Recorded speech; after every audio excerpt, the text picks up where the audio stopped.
요즘 한국에서 가족이 함께 떠나는 캠핑이 큰 인기를 끌고 있죠. 일상에서 탈출해 자연과 함께하는 치유의 시간이 바쁜 현대인들에게 호응을 얻고 있는데요. 대자연의 나라 뉴질랜드에서는 캠핑이 생활의 한 부분으로 오래전부터 정착돼 있다고 합니다. 뉴질랜드의 캠핑 문화, 이영록 리포터와 함께 이야기 나눠보겠습니다. 이영록 리포터. 네, 뉴질랜드입니다. 네, 자연경관이 아름다운 뉴질랜드에서는 어디든 텐트만 치면 캠핑장이 될 것 같은데요. 전국적으로 캠핑 시설이 얼마나 됩니까?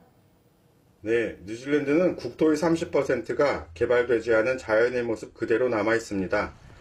도심을 조금만 벗어나도 금세 대자연과 만날 수 있는데요. 이 때문에 일찍부터 이곳에서는 캠핑 문화가 발달했습니다.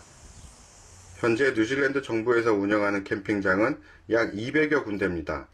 한국의 10배가 넘는 규모인데요. 이뿐 아니라 개인이 운영하는 캠핑장도 500곳이 넘는 것으로 추산됩니다. 한국에서는 캠핑장에서 텐트를 치고 밤을 보내는 경우가 대부분인데요. 뉴질랜드에서는 좀 더 다양한 방식으로 캠핑을 즐기는 사람들이 많다면서요. 뉴질랜드에는 차 안에서 숙식을 해결하는 이른바 캠핑카 이용자가 많습니다. 캠퍼밴이라고 불리는 차를 타고 원하는 곳을 돌아다니다 마음에 드는 곳에서 캠핑을 하는 것인데요. 이용자들은 차 안에서 숙식을 해결할 수 있는 점, 산과 들, 바다 등 다양한 자연을 접할 수 있는 점을 장점으로 꼽고 있습니다. 특히 뉴질랜드 북서부 와카타네시 외곽에 있는 캠핑장은 바닷가와 가까워 낚시를 좋아하는 캠핑족들의 명소로 각광받고 있습니다. Very popular because of the physical environment. There's lots of campgrounds all through New Zealand. A lot more valuable experiences to have when you're outdoors, and it's more fun to me. 네, 사실 한국에서 캠핑을 떠나려면 비용 문제로 엄두를 내지 못하는 경우도 적지 않은데요. 뉴질랜드의 경우는 어떻습니까? 네, 뉴질랜드에는 홀리데이 파크라는 시설이 있는데요. 수영장과 세탁실 등 다양한 시설을 갖추고 있는 이곳은 자기 예산에 맞게 원하는 형태의 캠핑을 즐길 수 있습니다. 제가 오클랜드에서 차로 4시간 거리인 로토루아 지역의 홀리데이 파크를 다녀왔는데요. 캠핑장을 공룡 조각상으로 꾸미는 등 곳곳에 어린이를 위한 놀이터가 마련되어 있어 가족들에게 인기가 많았습니다. Got plenty of acreage so the kids can run around and you can lose them while you have your coffee. We've got toilets, showers, kitchen, lounge, internet, laundry. So most campgrounds have a basic.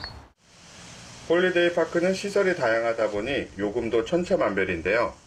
전기와 수도, 화장실 등을 공동으로 쓰면 1인당 1, 2만 원 정도로 저렴해지고 고급 숙박시설을 이용할 경우 하루 약 10만 원 정도가 듭니다. 지난 2012년 기준으로 홀리데이 파크를 찾은 사람은 623만 명으로 나타났는데요. 이 가운데 3분의 1은 외국인 관광객이었습니다. 한국은 캠핑 시장이 급격히 성장해서 캠핑용품 가격에 거품이 많다는 지적도 있습니다. 이 뉴질랜드의 경우도 장비 마련에 경제적인 부담이 큰가요? 네, 뉴질랜드 사람들은 최소한의 장비를 챙겨와 자연 그 자체를 즐기는데 더 공을 들입니다. 뉴질랜드 캠핑장에 가보면 대형 텐트는 거의 찾아보기 힘들고 조리도구도 집에서 쓰던 것을 그대로 가져오는 경우가 많습니다. 물론 캠핑 전문점에서 다양한 용품을 팔고 있지만 최소한의 장비만 구입하는 게 일반적이고요. 자연과 벗하는 일을 특별한 이벤트라기보다 일상의 일부로 여기기 때문인 것 같습니다. 한국의 캠핑 인구가 지난해 기준으로 130만 명 정도고 앞으로 더 늘 것으로 예상되는데요. 바람직한 캠핑 문화가 정착되기 위해서는 어떤 점을 눈여겨봐야 할까요? 네, 뉴질랜드 캠핑장의 경우는 쓰레기통이 아예 없는 곳이 많습니다. 자신이 만든 쓰레기는 자신이 직접 가지고 가는 문화가 자리 잡고 있기 때문인데요. 뉴질랜드 정부도 환경 보호를 위해 정해진 지역 외에는 캠핑을 하지 못하게 돼 있습니다. 일본만 하더라도 캠핑장에서 발생하는 쓰레기는 자기 집에 가져와서 버리는 그런 활동들이 거의 보편화되어 있습니다.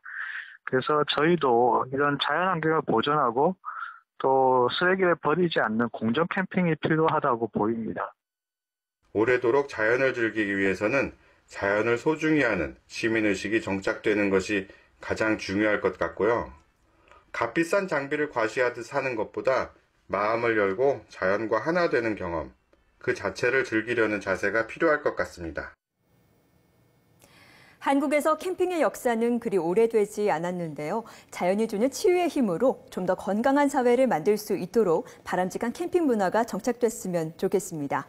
이영록 리포터, 오늘 소식 감사합니다. 네, 지금까지 뉴질랜드에서 전해드렸습니다.